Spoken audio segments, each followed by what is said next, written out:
Hello everyone, আসসালামু আলাইকুম। সবাই কেমন আছেন? আশা করি সবাই অনেক ভালো আছেন। আজকে আমি আপনাদের সামনে আরেকটা নতুন ভিডিও নিয়ে হাজির হয়ে গেলাম। প্রথমে আমি এখানে দিয়ে নিচ্ছি মেজারমেন্ট কাপ দিয়ে 2 কাপ পরিমাণ ময়দাটা দিয়ে এবার আমি এখানে দিয়ে নিচ্ছি স্বাদ মতো লবণটা দিয়ে এবার আমি এখানে দিয়ে নিচ্ছি 2 টেবিল চামচ সয়াবিন তেলটা দিয়ে এবার আমি দিয়ে নিচ্ছি এখানে 1 টেবিল চামচ চিনিটা দিয়ে সমস্ত উপকরণ এখন আমি হাতের সাহায্যে খুব ভালো করে মিশিয়ে নিব। এই মুহূর্তে যে বা যারা আমার ভিডিওটা ক্লিক করেছেন প্লিজ একটা লাইক দিয়ে পুরো ভিডিওটা কন্টিনিউ করবেন। এবার আমি দেখেন এখানে দিয়ে নিচ্ছি নরমাল পানিটা দিয়ে খুব ভালো করে মেখে শক্ত একটা ডো বানিয়ে নিয়ে নিব। আর আমার এই ছোট্ট চ্যানেলে যদি কোনো নতুন বন্ধু ভিজিট করে থাকেন তাহলে প্লিজ একটা সাবস্ক্রাইব করে আমার পাশেই থেকে যাবেন। দেখেন কথা বলতে বলতে আমি ডোটা বানিয়ে নিয়ে নিয়েছি। এটা আসলে যত বেশি মেখে নেবেন তত বেশি সুন্দর হবে। এই রেসিপিটা বানানো আসলে খুবই সহজ। আপনার হাতেও যদি মাত্র 10 মিনিট সময় থাকে তাহলে এটা আপনিও বানিয়ে নিতে পারবেন। আসলে খেতে অনেক মজা লাগে। এভাবে করে বানালে এটা আপনারা বিকেলের চায়ের আড্ডায় রাখতে পারেন। দেখেন ডোটা মেখে নেওয়া হয়ে গেছে। এখন আমি 5 মিনিটের জন্য রেস্টে রেখে দেব।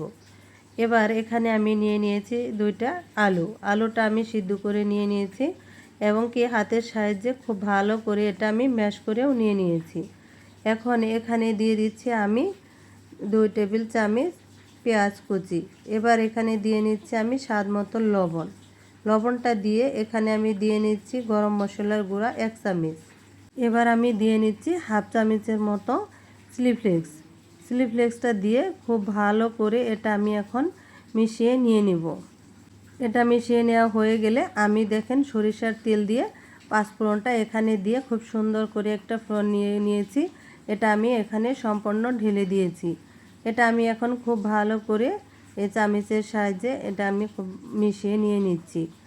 এটা মিশিয়ে নেওয়া হয়ে গেছে, দেখেন রেডি হয়ে গেছে। এখন আমি চলে এসেছি 5 মিনিট পর। ডোটা দেখেন খুবই সুন্দর হয়েছে। এখন আমি এখান থেকে নিয়ে লেচি কেটে নিয়ে দেখেন হাতের সাহায্যে আমি এই রুটি বানানো ফ্রিতে একটু হাতের সাহায্যে গোল করে নিয়ে নিব। গোল করে নিয়ে আমি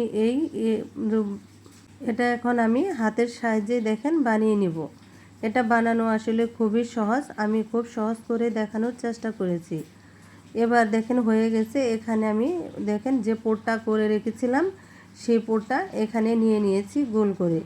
এবার আমি হাতের সাহায্যে দেখেন খুব সুন্দর করে হাতের সাহায্যে এখন আমি মুখটা খুব ভালো করে বন্ধ করে দিয়ে দেব। এটা এমনভাবে আটকাতে হবে যাতে করে এখান থেকে পোরটা বেরিয়ে না আসে।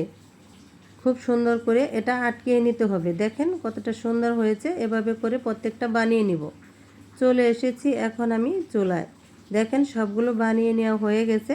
এবার আমি চুলায় দেখেন ফ্রাই প্যান বসিয়ে এখানে আমি পর্যাপ্ত পরিমাণ তেলটা দিয়ে নিয়েছি।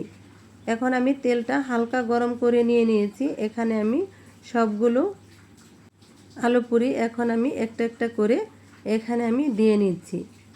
দেখেন কতটা সুন্দরভাবে ফুলে উঠেছে। চুলার আঁচটা খুব কমিয়ে দিয়ে এটা ভেজে নিতে হবে। উল্টে পাল্টে আমি এখন ভেজে নিব যাতে করে ভেতর পর্যন্ত খুব সুন্দরভাবে এটা ভেজে নেওয়া যায়। এখন আমি দেখেন উল্টে পাল্টে ভেজে নিচ্ছি। আমার এই ভিডিওর সঙ্গে এতক্ষণ ধরে যে বা যারা ধৈর্য সহকারে ছিলেন সবাইকে অসংখ্য ধন্যবাদ। দেখেন কতটা সুন্দর কালার হয়ে এসেছে। এখন কালারটাও দেখতে অনেক সুন্দর লাগছে। এখন আমি এটা নামিয়ে নিব। দেখেন নামিয়ে নিচ্ছি কতটা সুন্দর হয়েছে। সবগুলো আলু পুরি আমি ভেজে নিয়েছি। এটা যদি আপনাদের কাছে একটু ভালো লেগে থাকে তবে লাইক কমেন্ট শেয়ার করে দিবেন। আজকের মতো এই পর্যন্ত। আল্লাহ।